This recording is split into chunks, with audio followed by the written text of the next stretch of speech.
காலை வணக்கம். ஒரு படித்தது பிடித்ததல்ல, அந்த மாதிரியெல்லாம் இல்லை. இதெல்லாம் ஒரு பொதுவான விஷயங்கள். கடந்த 3 நாட்களாக நான் பள்ளியில் ரொம்ப சந்தோஷமாக ஒரு தியானம் மாதிரி ஒரு 15லிருந்து 18 யானை கூட்டங்களை ரொம்ப சந்தோஷமாக பார்த்துக்கிறேன். இது பெரிய ஆச்சரியம் என்ன அப்படின்னு கேட்டீங்கன்னா, நீங்கள் எல்லாருமே அந்த பள்ளியை கடந்து போகிற எல்லாருக்குமே, பள்ளி மலைகள் ரோட்டில் போகிற எல்லாருக்குமே அனுபவம் கிடைச்சிருக்கோம். ஃபர்ஸ்ட் பெண்லேயே ஒரு வாட்ச் டவர், அதில் போய் நீங்கள் நின்னீங்கன்னா பாலாறு போனதில் அணை பகுதி தெரியும். அதில் மாலை நேரங்களில் நீரகத்தில் வருகிற இந்த மாதிரி சம்மர் டயத்தில் வருகிற வனவிலங்குகள் நீங்கள் பார்க்க ஒரு வாய்ப்பு. ஒரு நண்பர் ஒருத்தர் சொன்னாருங்கிறதுக்காக நான் 3 நாள் தொடர்ந்து ஈவினிங் போனேன். அப்போ போனோம், ஒரு பெரிய அனுபவம். 2 நாட்கள் வாட்ச் டவரில் பார்த்தேன் 18 யானைகள். நேற்று மாலை பாலாறு போனதில் அணை பகுதிக்கே போய் அங்கே பார்த்தேன். கண்ணில் விஷயத்தில் பார்க்கலாம், கொஞ்சம் நல்லா பயனாக போகிற மாதிரி இருந்ததுன்னா அதோட சூழல் பார்க்கலாம்.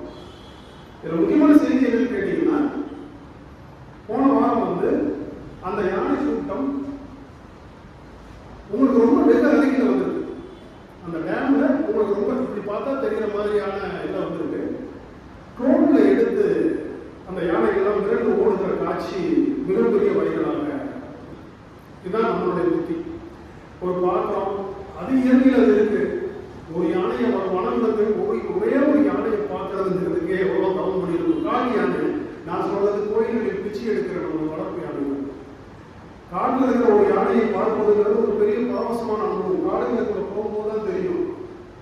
யானை வந்துடணுங்கிற ஆசையும், ஐயோ வந்துருமோங்கிற பயமும் மாறி மாறி உங்களுக்குள்ள அலையடிக்கிறது பார்த்தீங்களா, அது ஒரு பெரிய அனுபவம். இத்தனை யானைகளை பார்க்கிறோம் அப்படிங்கிறது இல்லாம அதில் ஒரு ட்ரோன் விட்டு அதுகளை மிரட்டி அதுகளை வெறும் ஓட செய்கிற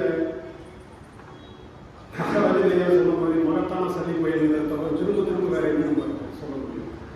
இந்த அனுபவத்தை மூலம் பகிர்ந்து கொள்ள வேண்டும் என்று ஆசைப்பட இருந்தவர்களே, நீங்கள் பள்ளி சார்ந்தவர்களாக இருந்தால் உங்களுக்கு கொஞ்சம் அதிர்ஷ்டம் இருந்தால் இன்று மாலை கூட நீங்கள் கோடையில் இருக்கின்றால் பாலாறு அணைப்பகுதியில்